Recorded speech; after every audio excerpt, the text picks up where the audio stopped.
أعوذ بالله السميع العليم العظيم من الشيطان الرجيم. بسم الله الرحمن الرحيم. الحمد لله رب العالمين والصلاة والسلام على صاحب الكرم المقام والجلال مولانا ومولى الثقلين جد الحسن والحسين أبي القاسم.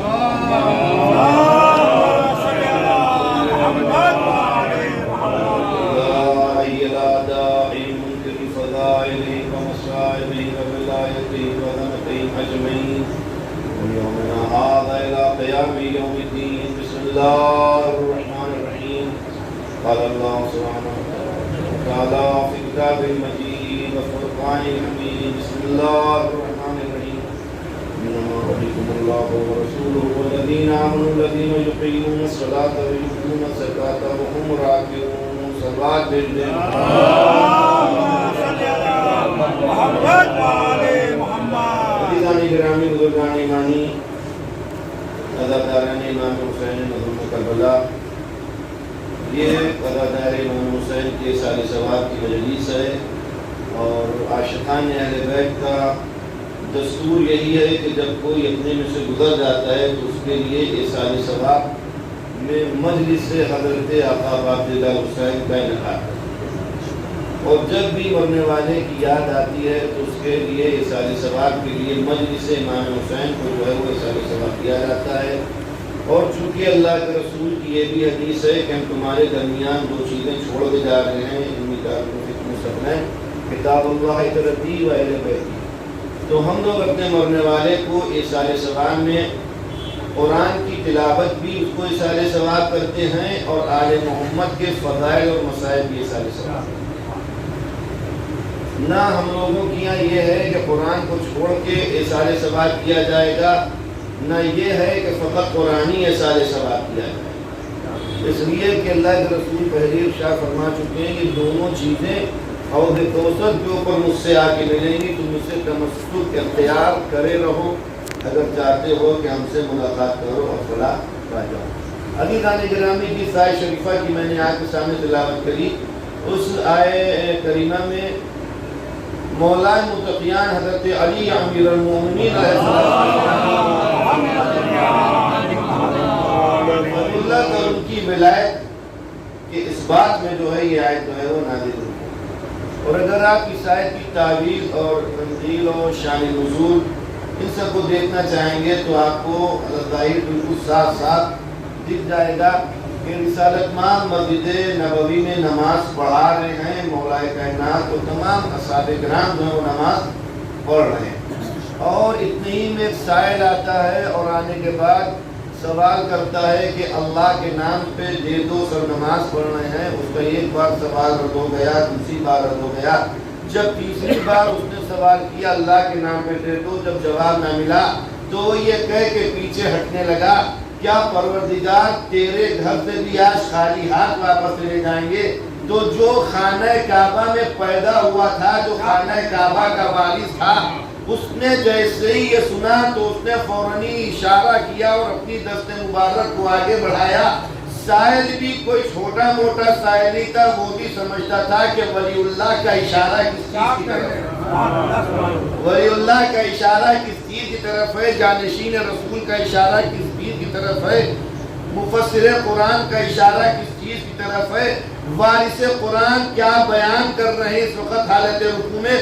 وہ آگے بڑھا، آگے بڑھ کے امیر المومنین کے انگشت مبارک سے انگوٹھی کو اتارا اور اتار کے چلا. ادھر وہ چلا، انگشت مبارک سے انگوٹھی اتری، ادھر وہاں جبریل امین قرآن کی آیت لے کے تاجدار رسالت کے اوپر آئے. انما ولیکم اللہ ورسولہ والذین آمنوا الذین یقیمون الصلاۃ ویؤتون الزکاۃ وهم راکعون. درود بھیجتے ہیں محمد وآل محمد. اللہ کے رسول کے اوپر جب یہ آیت نازل ہوئی اس کیفیت کی تو اللہ کے رسول نے ارشاد فرمایا، تم میں سے کس نے اس وقت کوئی عمل خیر انجام دیا ہے؟ اللہ کے رسول نے فوراً امیر المومنین سے نہیں پوچھا، پہلے لوگوں نے پوچھا کہ ہمارے اصحاب میں سے کس نے عمل خیر انجام دے دیا. اب جو دیکھا کہ کسی کے منہ میں گویا زبان نہیں ہے، سب خاموش بیٹھے ہوئے ہیں، تو مولا کائنات سے ارشاد فرماتے ہیں تاجدار رسالت، یا علی کیا آپ نے کوئی نیا کام انجام دیا ہے؟ تو حضرت امیر المومنین نے ارشاد فرمایا، اللہ کے رسول فرمائیے کیا بات ہو گئی؟ ارشاد فرمایا ابھی میرے اوپر جبریل نازل ہوئے، یہ آیت لے کے آئے کہ اللہ تمہارا ولی ہے، اس کا رسول تمہارا ولی ہے، اور وہ لوگ تمہارے ولی ہیں جو نمازوں کو قائم کرتے ہیں، حالت رکوع میں زکوٰۃ دیتے ہیں۔ دیکھیں یہ لفظ ولی، یہ مہینہ جو ہے غدیر کا مہینہ ہے، اور اس کے بعد والا مہینہ جو ہے وہ عاشور کا مہینہ ہے، محرم، اس کے بعد والا مہینہ ربیع کا مہینہ ہے۔ ہم لوگوں میں تینوں کوالٹیاں ہیں، ہم لوگ غدیری بھی ہیں چونکہ ہم لوگوں کی زندگی غدیر سے شروع ہوتی ہے، اور ہم لوگ عاشورائی بھی ہیں چونکہ ہم لوگ امام حسین علیہ السلام کے ماننے والے ہیں۔ اس کے بعد ایک چیز کا اضافہ میں نے اور کیا ہے کہ ہم لوگ اربعینی بھی ہیں، اس لیے 11ویں امام کی حدیث ہے کہ مومن کی 5 علامتوں میں سے ایک علامت زیارت اربعین پڑھنا بھی ہے۔ جو علی کو امیر المومنین مانے گا وہ مومن ہوگا، وہ زیارت اربعین بھی پڑھے گا۔ درود بھیج دے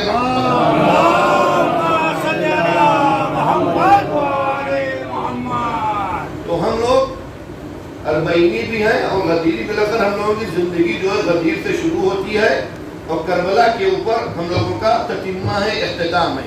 عزیزان گرامی، آج کی خدمت میں عرض کر دوں، یہ لفظ ولی امیر المومنین علی بن ابی طالب علیہ السلام کے لیے پروردگار نے استعمال کرنے کے لیے اس لفظ کو اتنا متبرک جانا کہ پروردگار نے ارشاد فرمایا انما ولیکم اللہ، یہ نہیں کہا اللہ تمہارا رب ہے، اللہ تمہارا خالق ہے، اللہ تمہارا مالک ہے، اللہ تمہارا یہ رحمان ہے، اللہ رحیم ہے، اللہ جو ہے ہر چیز کو پیدا کرنے والا ہے، اللہ جو ہے موت و حیات کو بانٹنے والا ہے۔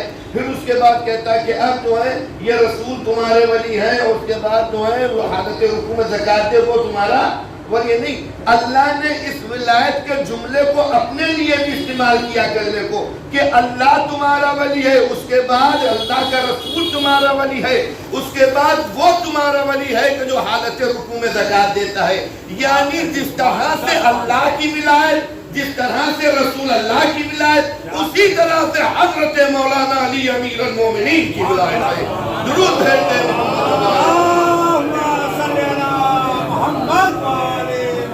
آپ کی خدمت میں عرض کر دوں کہ ولایت علی امیر المومنین بہت اہم چیز۔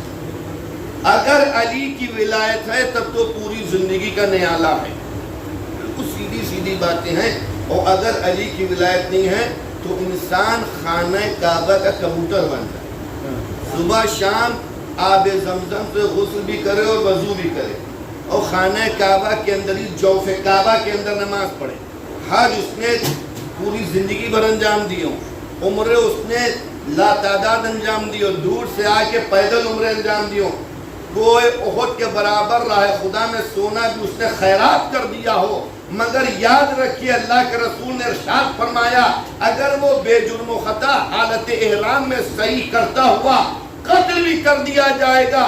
علی اگر آپ کی محبت اور ولایت اس کے دل میں نہیں ہے تو یہ کوئی چیز اس کو فائدہ پہنچانے والی نہیں ہے،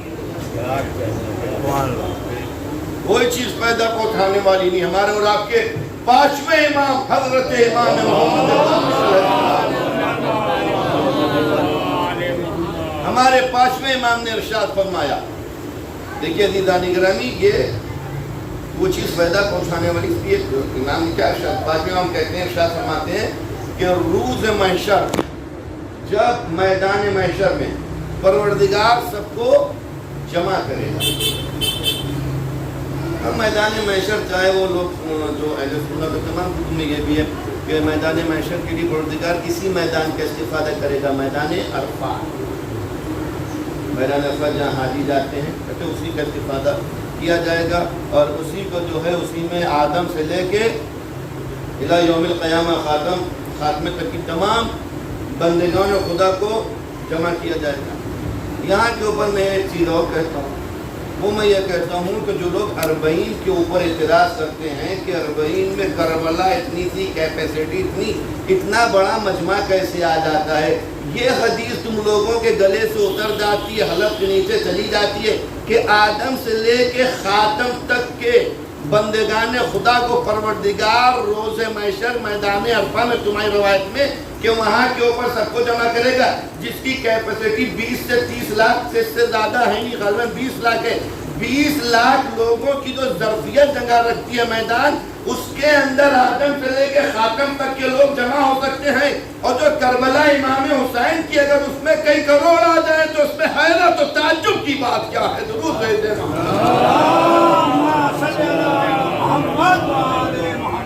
تو کہتے ہیں امام فرماتے ہیں کہ میدان عرفہ میں جمع کیا جائے گا اور اس کے بعد پروردگار سب سے کلمہ شہادت کو چھین لے گا، حذف کر دے گا.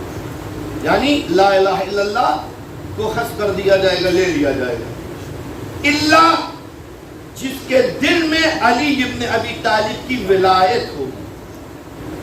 یہ حدیث ہے کہ معتبر کتابوں میں جس کے دل میں علی کی ولایت ہوئے گی، وہ علی کی ولایت انہی کے دل میں ہوئے گی کہ جو غدیر میں علی کو امیر المومنین مان چکے ہیں. درود بھیج دیں.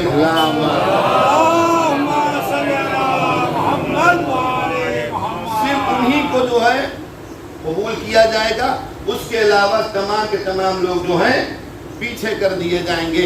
عزیزان گرامی، تو یہ مہینہ ولایت امیر المومنین کا مہینہ ہے، یہ مہینہ غدیر کا مہینہ ہے.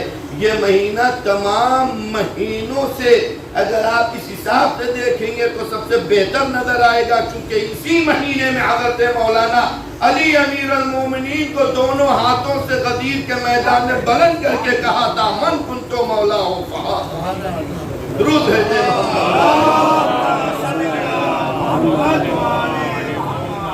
اور جو میں نے بھی آپ کے سامنے بیان کیا کہ سب سے کلمہ لا الہ الا اللہ چھین لیا جائے. آپ خود دیکھیے جب مرون شہپور کی طرف حضرت امام علی رضا علیہ السلام کا کاروان آ رہا تھا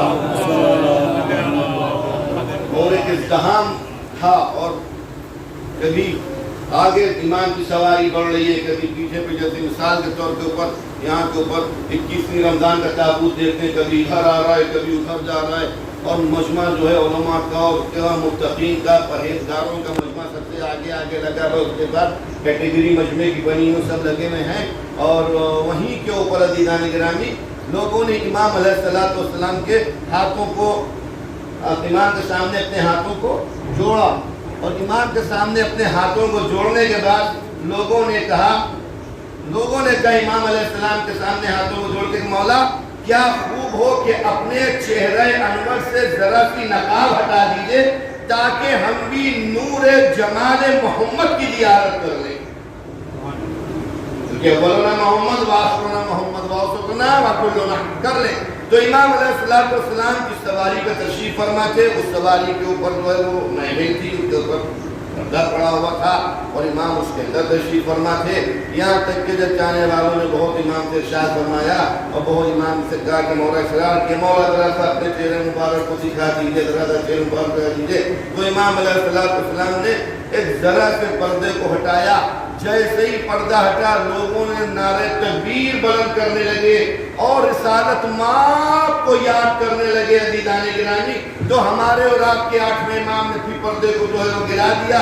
جب پردہ دوبارہ گر گیا پھر امام کی سواری بڑھی تو لوگوں نے کہا مولا کیا خوب ہو کہ ایک حدیث بھی بیان فرما دیجئے. تو ہمارے اور آپ کے 8ویں امام علی رضا علیہ السلام نے ارشاد فرمایا تھا کہ ولایت لا الہ الا اللہ پروردگاری حدیث قدسیہ پڑھی تھی کہ لا الہ الا اللہ میرا الہ ہے، جو اس کے اندر داخل ہو گیا وہ میرے عذاب سے بچ گیا. لا الہ الا اللہ حصنی ومن دخل حصنی آمن من عذاب، وہ میرے عذاب سے محفوظ ہو گیا جو لا الہ الا اللہ یعنی جس نے کہہ دیا. تو اس کا مطلب کیا ہوا کہ چاہے کوئی علی کی ولایت کو مانے چاہے نہ مانے، فقط لا الہ الا اللہ اس نے کہہ دیا، وہ اللہ کے قلعے میں داخل ہو گیا اور وہ امن و امان میں آ گیا. مگر امام علیہ السلام جب تھوڑے اور آگے بڑھے اور لوگوں کا ہجوم بڑھا اور لوگوں نے کہا کہ ذرا سے ایک حدیث بھی بیان فرما دیجئے، آپ کے لبھائے مبارک سے نکلے ہوئے کلمات بھی سننے جو آپ کے اجداد نے حدیث فرمائی ہو. تو حضرت امام رضا علیہ السلام نے بھی فرمایا کہ یہ جو میں نے حدیث سنائی پروردگار کے حدیث قدسیہ کے لا الہ الا اللہ میرا قلعہ ہے، اور جو اس میں داخل ہو گیا وہ میرے عذاب سے محفوظ رہ گیا۔ امام نے ارشاد فرمایا مگر اس کی بھی شرطیں ہیں، اور ان شرطوں میں سے ایک شرط جو ہے کہ ہماری ولایت ہے۔ درود بھیجے محمد،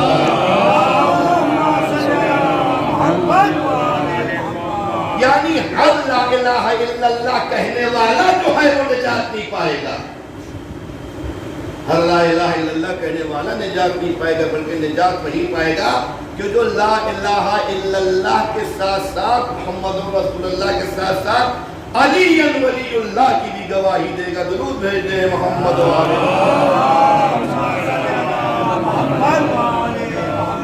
عزیزانی گرامی، امیر المؤمنین علی بن ابی طالب علیہ السلام کی ولایت بہت اہم مسئلہ ہے، اور اسی لیے پروردگار نے غدیر کے تپتے ہوئے صحرا میں جبکہ حجاج کرام حج کے اوپر سے لوٹ رہے تھے، رسول خدا کی زندگی کا وہ کون سا رشتہ؟ آخری رشتہ۔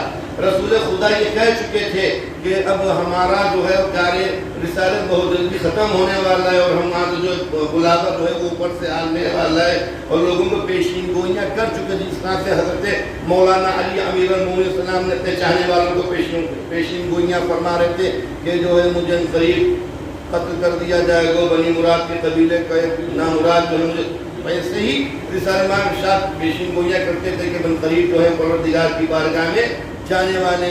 اور جب لوگوں کو پتہ چلا کہ یہ ان کی زندگی کا آخری حج ہے، یا آخری حج نہ بھی ہوتا، رسالت ماں کا جو وہ حج تھا یہ مسلمانوں کے لیے پہلا موقع تھا کہ اللہ کے رسول کے ساتھ حج انجام دیتے، اللہ کے رسول کے ساتھ حج کو انجام دیتے۔ بڑا کثیر مجمع ہو گیا جس کو 1,24,000 حاجیوں کی تعداد وہاں پہ بیان کی ہے۔ اگرچہ یہ تعداد بہت، اس میں بھی اختلاف ہے، بعض کہتے ہیں کہ تعداد اس سے زیادہ ہے، مگر اس تعداد کو سب نے ریکارڈ کیا ہے جو تعداد کے اوپر مخالفین امیر المؤمنین بھی متفق، جو 1,24,000 کی تعداد ہے، اس کے اوپر مخالفین امیر المومنین بھی متفق ہے کہ ہاں 1,24,000 بدیر کے میدان میں تھے، اور تقریباً 100 سے زیادہ، عبداللہ میلانی نے اپنی کتاب میں لکھا ہے کہ 175 راویان حدیث جو اہل سنت ہیں، جن کی بات کو، جن کی حدیثوں کو ان کے درمیان مستحکم مانا جاتا ہے کہ ہاں یہ صحیح راوی ہے، ہم لوگوں سے ربط نہیں ہو، انہی نے بھی اس کو جو قبول کیا۔ اگرچہ ہم لوگوں کے درمیان کوئی حدیث نہ بھی آتی تو فقط غدیر میں رسالت کو، امامت کا اٹھانا یہی ہم لوگوں کے لیے کافی ہے۔ درود بھیجے محمد،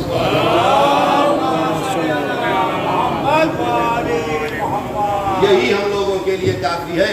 عزیزان گرامی، تو وہاں کے اوپر جب غدیر کے میدان میں حاجیوں کا مجمع، اور بہت بڑا مجمع تھا، یہ آپ لوگ یہاں دیکھتے ہیں محرم میں اس میں جلوس نکلتے، 1000 آدمی غالباً کسی جلوس میں ہو جاتے، تو مجمع کو کور کرنا، اور کہیں پہ کوئی تقریر ظاہر کر رہا ہے تو مجمع روکا جاتا ہے، ارے آگے نہ جائیے، ان کو بلاؤ کیا تھا۔ اب جہاں کے اوپر بغیر مائک کے، بغیر اسپیکر کے، اور بغیر کسی چیز کے 1.25 لاکھ حاجیوں کا مجمع، اور کوئی ایسا پلان بھی نہیں تھا کہ یہاں کے اوپر یہ واقعہ ہونے والے، اللہ کے رسول کو بھی نہیں پتا۔ وہ اللہ کے رسول کا جو حضرت آدم سے لے کے رسالت ماں خود اپنے زمانے تک تمام نبیوں جب رسالت ماں سے پوچھا گیا کہ آپ نے تبلیغ جو کی ہے، آپ کی تبلیغ 23 برس کی تبلیغ کیسی ہے، تو حضرت رسالت ماں نے ارشاد فرمایا تھا کہ میری 23 برس کی تبلیغ جو ہے، ہمارے بھائی حضرت نوح کی تبلیغ، اس کے بعد تمام انبیاء کرامین زحمات و مشکلات و مشقات کو اٹھا کے تبلیغ انجام دی۔ امام نے فرمایا قسم خدا کی ان سب کی تبلیغ ایک طرف ہے، مگر میں نے جیسی تبلیغ کری ہے ویسی کسی کی تبلیغ نہیں ہے۔ درود بھیجے محمد۔ کہیں کے اوپر پیٹ پہ پتھر باندھ کے تبلیغ ہو رہی ہے، کہیں کے اوپر کوڑا ڈالا جا رہا ہے تبلیغ ہو رہی ہے، کہیں کے اوپر اونٹ کی اوجھڑی خالی کر دی جا رہی ہے، سر مبارک دوش مبارک کو تبلیغ ہو رہی ہے۔ مکے میں وہاں جو جہاں رسالہ پیدا ہوئے کو چھوڑنا، ہجرت کرنا، یہ کوئی معمولی کام نہیں ہے۔ ذرا سا آدمی کہیں 4 دن رہتا ہے وہاں سے جاتا ہے تو اس کا دل الجھتا ہے رہا سفر کرنا تو جہاں کے اوپر اللہ کا گھر موجود ہو، جہاں کے اوپر مقام ابراہیم موجود ہو، جہاں کے اوپر صفا مروا موجود ہو، جہاں کے اوپر آب زمزم موجود ہو، جہاں کے اوپر تمام تبرکات ہو، جہاں کے اوپر رسالت ماں کے تمام خاندان والوں کی قبریں ہو، جہاں کے اوپر حضرت عبداللہ کی قبر ہو، جہاں کے اوپر جنت المعلا ہو، تمام چیزوں کو رسالت ماں کا فقط ایک پروردگار کے حکم کے اوپر دین مبین اسلام کی بقا کے لیے چھوڑ دینا، یہ کوئی مشکل کام سے کم نہیں ہے، یہ آسان کام نہیں ہے عزیزان گرامی۔ تو پروردگار کے رسول نے ارشاد فرمایا کہ جیسی تبلیغ میں نے کی ایسی تبلیغ کسی کی تبلیغ نہیں ہے، اگرچہ حضرت نوح پیغمبر کی تبلیغ 950 سال پتھروں سے ڈھانپ دیتے تھے لوگ، ان کو اتنا مارتے تھے پتھر، اور یہاں تک کہ یہ سمجھ کے چلے جاتے تھے کہ نوح ختم ہو گئے، کل سے کوئی ہدایت کرنے والا نہیں، اپنی چلاؤ اپنی کھاؤ، مگر پروردگار جبریل کو بھیجتا تھا، وہ پروں سے جو ہے پتھر ہٹاتے تھے، ان کا ٹریٹمنٹ کرتے تھے، اس کے بعد پھر ان کو تر و تازہ کھڑا کر دیتے تو دوسرے دن پھر جناب نوح کھڑے ہوئے۔ اب جناب نوح کو پتہ ہے پھر یہ شروع ہونا ہے، مگر اس کے بعد یہ سب کرتے تھے، دیگر ہوئی اسلام کی تبلیغ سب کچھ کرنے کے بعد بھی رسالت ماں فرما رہے ہیں کہ جیسی تبلیغ میری، اب یہاں کے اوپر معاملہ ایسا ہو رہا ہے کہ ادھر سے حاجیوں کا قافلہ آ رہا ہے، سائے بان ذرا سا نہیں ہے، جو بالوں کا سایہ ہوتا ہے وہ بھی حج کے موقع کے اوپر مڑ چکے ہیں، یہاں تک کہ جب غدیر کے میدان میں پہنچے تو پروردگار کا تیور کچھ اور ہے، نہ یہاں کے اوپر کہا جا رہا ہے کمری والا، یا نہ یہاں کے اوپر کہا جا رہا ہے چادر والا، نہ یا ایھا المزمل کہا، نہ ایھا المدثر کہا، کچھ بھی نہیں کہا، یہاں کے اوپر ارشاد فرمایا یا ایھا رسول البلیغ، اس پیغام کو پہنچا دیجئے۔ اگر یہ نہیں پہنچایا تو آپ نے گویا کار رسالت کو انجام ہی نہیں دیا۔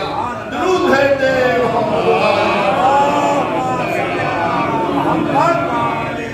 خدا کی زحمتوں کو تمام کرتا ہوں عزیزان گرامی، تو کار رسالت کو گویا آپ نے انجام ہی نہیں دیا۔ عزیزان گرامی ایک شعر ہے بہت بڑے شاعر کا، بہرحال میں آپ کے سامنے سناؤں گا ابھی، کہ رسالت ماں کی اتنی تبلیغ اتنی محنت، مگر کہا جا رہا ہے گویا آپ نے کار رسالت کچھ انجام نہیں دیا۔ بھیا وہ کون سا کام تھا کہ وہ رہ گیا تھا؟ نماز پہلے آ چکی تھی، حج پہلے آ چکی تھی، آج تک حجی کر کے آ رہے تھے، اللہ کے رسول نے مسجد بنوائی تھی، مسجد نبوی، اس میں ہم نماز پڑھتے تھے، توحید کی دعوت سب سے بڑی دعوت ہم لوگوں کی یہاں کیا ہے؟ اسلام کی طرف بلانا، اس میں بلایا جا چکا تھا، لوگوں کو مسلمان ذوق در ذوق گروہ در گروہ کرایا جا چکا تھا، زکوٰۃ دی جاتی تھی، اس کا احکام بتائے جا چکے تھے، روزے کے احکام بتائے جا چکے تھے۔ قرآن مجید کی سن لیجئے پہلی آیت تو وہ اقرا باسم ربک، یہ والی آیت ہے، آخری آیت قرآن مجید کی سالہ سائلن بعذاب واقعین والی آیت ہے۔ اب اس کے بعد بس ایک آیت اور نازل ہوئی ہے اس کے بیچ میں، یعنی آئی اور رسول البلیغ جب غدیر کا یہ پیغام آیا، اس کے بعد خالی ایک آیت اور نازل ہوئی ہے۔ وہ والی آیت کون سی ہے؟ حضرت مولانا علی امیر المؤمنین علیہ السلام کی جو فضیلت بیان کری، یعنی الیوم اکملت لکم دینکم، جب ولایت کا اعلان ہو گیا تو پھر آیت آئی الیوم اکملت لکم دینکم۔ تو میں کہنا یہ چاہتا ہوں کہ جو مسلمان کہتے ہیں کہ یہ آیت کا الگ الگ معنی الگ الگ مطلب دکھاتے ہیں، بھیا یہ کون سی چیز رہ گئی تھی جو غدیر کے میدان میں حاجیوں کو زحمت میں ڈالا گیا، اللہ کے رسول کو رکوایا گیا، جو پیچھے رہ گئے تھے ان کا انتظار کیا گیا، جو آگے چلے گئے تھے ان کو پیچھے بلوایا گیا، بڑے بڑے لوگوں کے پالانوں کو نیچے اتروا دیا گیا، پالانوں کا منبر بنا دیا گیا۔ اللہ کے رسول کا منبر کی کوئی کمی تھی؟ آپ فقط ہاتھ ہلا دیتے، زبان ہلا دیتے تو لوگ دوڑ کے مدینے سے منبر لے کے چلے آتے۔ آپ نے تو جنگ احد میں آسمان سے تلواریں، صحاباؤں کے لیے بھی حضرت علی کے لیے تلوار آ گئی، یا اللہ کے رسول آپ کہہ دیتے پروردگار سے، ارے جب مجھ کو یہ پیغام ہی پہنچوانا ہے تو ایک ایسے منبر کا بھی اہتمام کرتے کہ جس کے اوپر میں جاؤں، مگر یہ کیوں کہا کہ پالانوں کا منبر بناؤ؟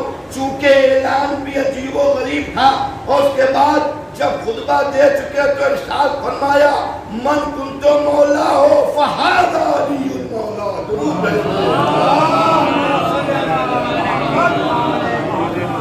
تو یہ آیت ہو گئی، اب فقط یہی ایک پیغام تھا۔ علماء